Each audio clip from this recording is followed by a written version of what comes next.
Hi friends, எல்லோருக்கும் வணக்கம். வாங்க இன்றைக்கி வெஜிடபிள்ஸோட மஷ்ரூம் கூட சேர்த்து ஒரு நல்ல வெஜிடபிள் பிரியாணி பண்ண போகிறேன். வீடியோக்கு போகிறதுக்கு முன்னாடி இது வரைக்கும் என்னோடய சேனலுக்கு சப்ஸ்கிரைப் பண்ணியிருக்கிற எல்லாருக்கும் என்னோடய நன்றியை தெரிவிச்சுக்கிறேன். என்னோடய சேனல் ஃபஸ்ட் டைம் பார்க்குறவங்க மறக்காமல் சப்ஸ்கிரைப் பண்ணிக்கோங்க. கர்நாடகாவில் இந்த மாதிரி வெஜ் பிரியாணி ஆகட்டும், நான்வெஜ் பிரியாணி ஆகட்டும், இல்லை பலாவு எது பண்ணாலும் மசாலாவெல்லாம் அரைச்சி சேர்ப்பாங்க. ரொம்ப நல்லாயிருக்கும். பார்க்கலாம் வாங்க என்னென்ன தேவைன்ட்டு. கட் பண்ணி வச்சுருக்கிற ஆனியன், டொமேட்டோ, கேரட், பீன்ஸு, உரிச்ச பச்சை பட்டாணி, ஒரு பாதி எலுமிச்சம்பழம், கொஞ்சம் க்ளீன் பண்ணி கட் பண்ணி வச்சுருக்கிற மஷ்ரூமு, கொஞ்சமாக kasuri methi, ginger garlic paste எல்லாம் எடுத்துக்கிட்டாச்சு. இப்போது மிக்சியில் என்னென்ன அரைக்கலான்ட்டு பார்க்கலாம் வாங்க. தேங்காய் சில்லு 2 பீஸ் எடுத்து கட் பண்ணி சேர்த்துக்கலாம். ஒரு கைப்பிடி கொத்தமல்லி க்ளீன் பண்ணிவிட்டு சேர்த்துக்கலாம். ஒரு கைப்பிடி புதினா, ஒரு 2 லவங்கம், ஒரே ஒரு ஏலக்காய், ஒரு பட்டை, ஒரு 4 பச்சை மிளகாய் சேர்த்துக்கலாம்.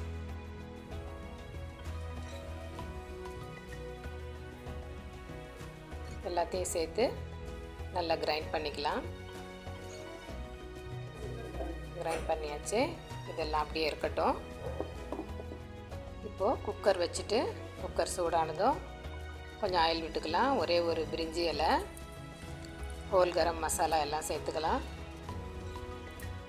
ஷாஜீரா கூட சேர்த்துருக்கேன். இதில் எல்லாமே கொஞ்சமாக சேர்த்துக்கோங்க. இப்போது கட் பண்ணி வச்சுருக்கிற ஆனியனை சேர்த்துட்டு அதையும் வதக்கி விட்டுடலாம்.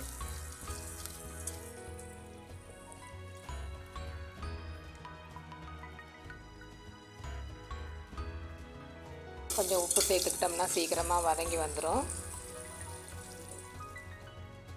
வதங்கிடுச்சு. இப்போது 2 டீஸ்பூனு ஜிஞ்சர் கார்லிக் பேஸ்ட் சேர்த்துக்கலாம்.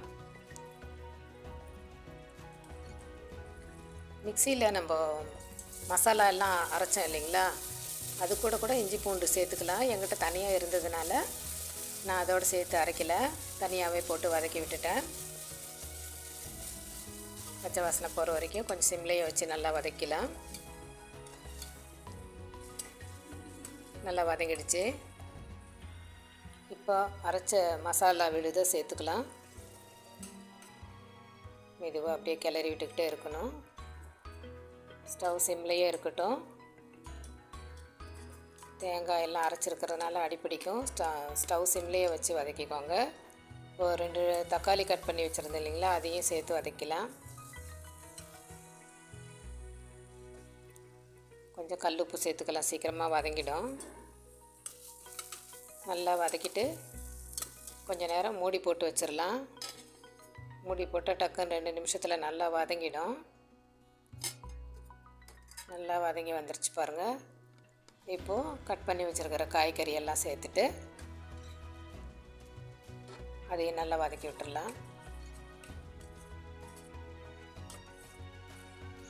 இந்த மசாலாலேயே கொஞ்சம் காய்கறிங்கெல்லாம் நல்லா வேகட்டும்.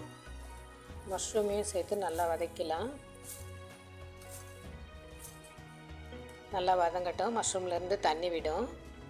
தண்ணியெல்லாம் கம்மியாகிற வரைக்கும் நல்லா வதக்கி விட்டுட்டு கொஞ்சம் மஞ்சத்தூள் சேர்த்துக்கலாம். இப்போ ஒரு 2 நிமிஷம் க்ளோஸ் பண்ணி வச்சிடலாம்.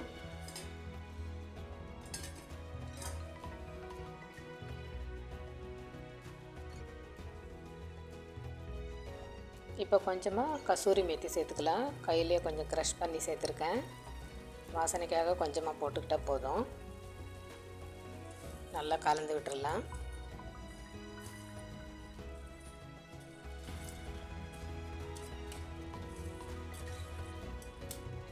கலந்து விட்டுட்டு ஒரு டீஸ்பூன் சில்லி பவுடர் சேர்த்துக்கிறேன். ஒரு சிலர் என்ன பண்ணுவாங்கன்னா, மிளகாவை நல்லா காஞ்ச மிளகாவை ஊற வச்சுட்டு அதையும் அந்த மசாலாவோடையே சேர்த்து அரைச்சிடுவாங்க. பேட்கி சில்லின்னு சொல்லுவாங்க. காஞ்ச மிளகாயில் அதுவும் ஒரு வெரைட்டி. காரம் கம்மியாக இருக்கும், ஆனால் நல்லா கலராக இருக்கும். நம்மக்கிட்ட இருக்கிற மிளகாய் தூளையே போட்டுக்கலாம். இப்போது இந்த கப்பில் 2 கப் அரிசி எடுத்திருக்கேன். அதே கப்பில் ஒரு 4 கப் தண்ணி சேர்த்துக்கிறேன்.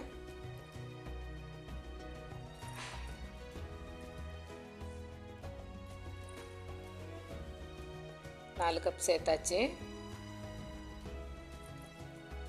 இப்போது ஸ்டவ் ஃப்ளேம் கொஞ்சம் அதிகப்படுத்திடலாம். தண்ணி கொதிக்கட்டும்.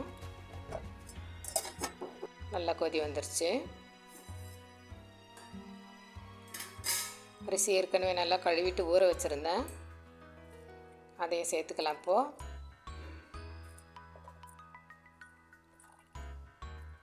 நல்லா கலந்து விட்டுட்டு உப்பு எப்படி இருக்குன்னு செக் பண்ணிக்கலாம்.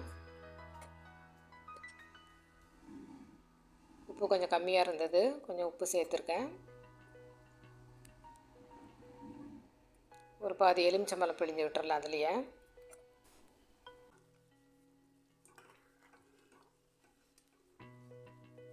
நல்லா கலந்து விட்டுட்டு புதினா கொஞ்சம் சேர்த்துக்கலாம் வாசனைக்காக. கூடவே கொஞ்சமாக நெய் சேர்த்துட்டு அதையும் நல்லா கலந்து விட்டுறலாம்.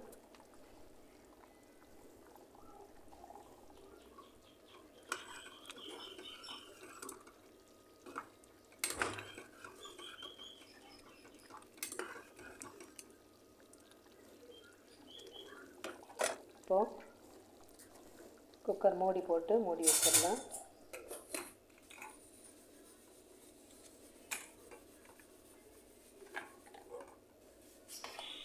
வெயிட் போட்டாச்சு.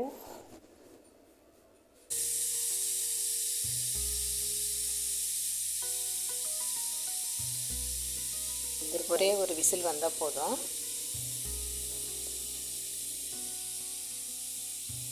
சாதம் நல்லா கரெக்டாக வெந்து வந்துடும். ஒரு விசில் விட்டுட்டு ஒரு 5 மினிட்ஸ் அப்படியே விட்டுறலாம். ஸ்டவ் ஆஃப் பண்ணிவிட்டு.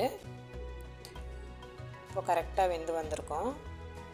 வெயிட் எடுத்துகிட்டு பார்க்கலாம், அவங்க எப்படி வெந்திருக்குன்னு பார்க்கலாம்.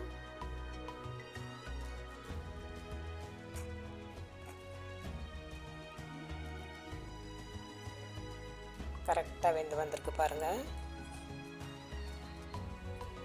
நல்லா உதிரி உதிரியாக இருக்குது, ஒன்றோட ஒன்று ஒட்டாமல். நல்ல டேஸ்டியான வெஜிடபிள் பிரியாணி ரெடி ஆகிடுச்சு.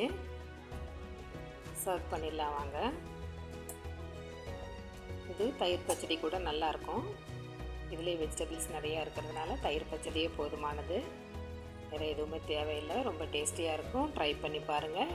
என்னோடய இந்த ரெசிபி பிடிச்சிருந்ததுன்னா லைக் பண்ணுங்கள், ஷேர் பண்ணுங்கள், கமெண்ட் பண்ணுங்கள். மறக்காமல் சப்ஸ்கிரைப் பண்ணுங்கள். தேங்க்யூ.